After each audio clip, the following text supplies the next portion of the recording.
CRRT doesn't have to be scary, you just need it explained to you the right way. My name is Leah, I've been a CVICU nurse for 19 years, and today we're going to begin chatting through a series about CRRT. The CVICU Schoolhouse with Leah, because even ICU nurses need a safe space to grow.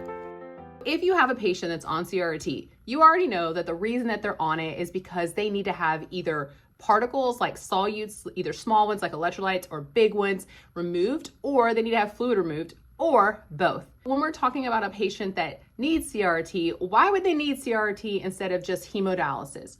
Why wouldn't we just hook them up to the HD machine, pull off a couple liters of fluid and move on versus putting them on this continuous type of renal therapy? The biggest reason is going to be because your patient's unstable. So this patient is in the ICU. This patient is already hemodynamically unstable, probably on pressors, or we're about to be on pressors and just not stable and can't handle that fluid shift. So that's why we would use it, because when we do HD on a patient, we might pull 2 liters of fluid over a couple of hours.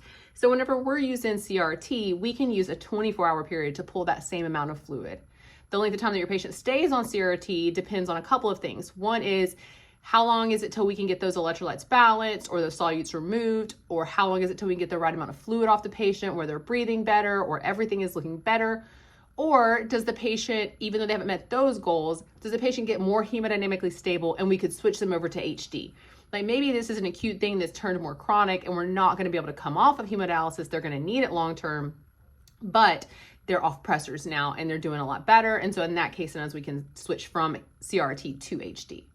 So when we have patients that are on hemodialysis, we know that there's a couple of different fluids that we need to know about. So the first one is dialysate. Dialysate works by diffusion. So it's going to be really good about removing small particles. It's not actually going to touch the blood of the patient, like go in the patient, but it's going to be in the machine and it's going to use this gradient to help diffusion happen so that we can remove like potassium and things like that. Then we have things like pre and post replacement fluids. We call them just replacement fluids, but they can either be pre or post. And they really use convection to drag large particles. So this would be good on maybe a patient. You're going to have these cranked up on a patient that maybe overdosed on something. That would be really helpful in that situation. And then we have effluent. And I kind of think of effluent as the trash of the blood. It's like the extra fluid that's in the blood that we don't need. Also particles and like waste products that we would normally secrete through urine. And so whenever we have a patient on CRRT, the effluent, it's kind of a yellow color. So in my mind, just to make it simple, when I was beginning, I would think, oh, this is like the urine that would be made, the trash of the body, the extra fluid that we would normally be able to urinate out. And so those are the 3 major types of fluids that we're dealing with when we talk about CRRT. There's also a couple of different modes of CRRT. Now, depending on where you work, what type of unit, what type of hospital, what type of machines you have, because there's quite a few out there, will depend on what type of mode your provider orders. You don't ever have to make the order, but you just need to understand why something's being ordered. That way, if a change happens with your patient, you could call the provider up and let them know, hey, these things have changed. That way, maybe it would be a key to let them know, do we need to change modes? Is something different?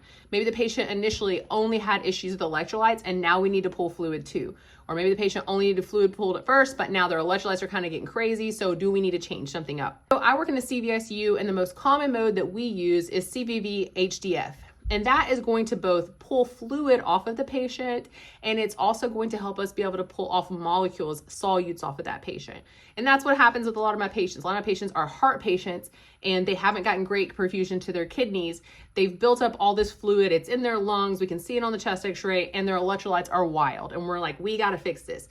And so to do that, we're going to use a mode that both pulls off fluid and also is able to pull off the electrolytes that are bad. Now we have other modes, continuous veno-venous hemofiltration. This mode is really good for fluid overload and also large solute removal. It uses convection, so there's a solute drag with fluid removal. Then we have CVV HD, continuous veno-venous hemodialysis. This is going to use diffusion to move things from an area of high concentration to low concentration. It's primarily going to use dialysate to do this, but it's really good for a solute removal. If you have a patient with azotemia, with electrolyte imbalances, this is a mode that's used a lot. And then we have the mode SCUF.